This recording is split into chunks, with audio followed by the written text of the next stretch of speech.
जैसे petrol diesel की कीमतों का एक विषय हम सबके सामने है।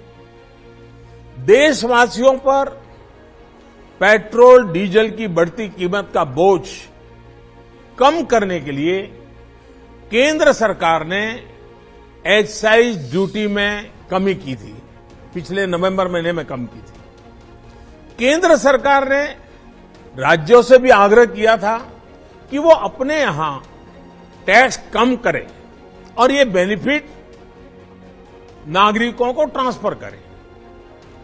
इसके बाद कुछ राज्यों ने तो भारत सरकार की इस भावना के अनुरूप यहां टैक्स कम कर दिया, लेकिन कुछ राज्यों द्वारा अपने राज्य के लोगों को इसका कोई लाभ नहीं दिया गया।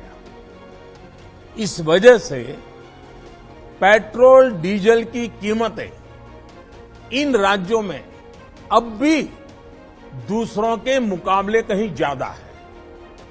ये एक तरह से इन राज्यों के लोगों के साथ अन्याय तो है ही, साथ ही पड़ोसी राज्यों को भी नुकसान पहुंचाता है।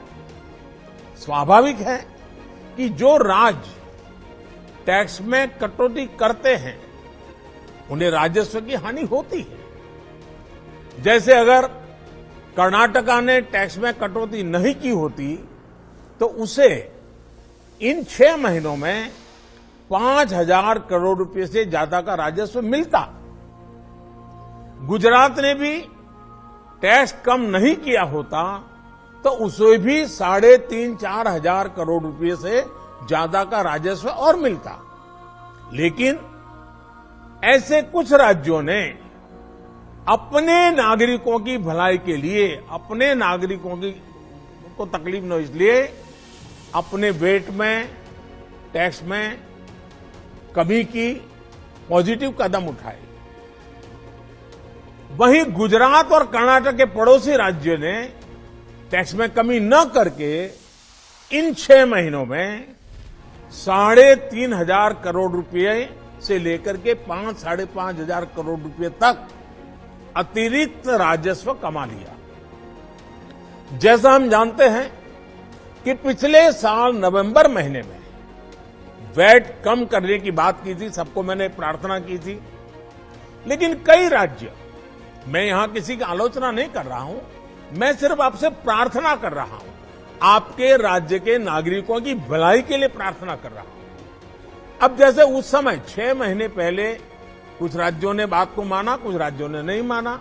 अब कई राज्य जैसे महाराष्ट्र, पश्चिम बंगाल, तेलंगाना, आंध्र प्रदेश, तमिलनाडु, केरला, झारखंड, किसी न किसी कारण से उन्होंने इस बात को नहीं माना और उनके राज्य को, नागरिकों को बोझ कंटिन्यू रहा।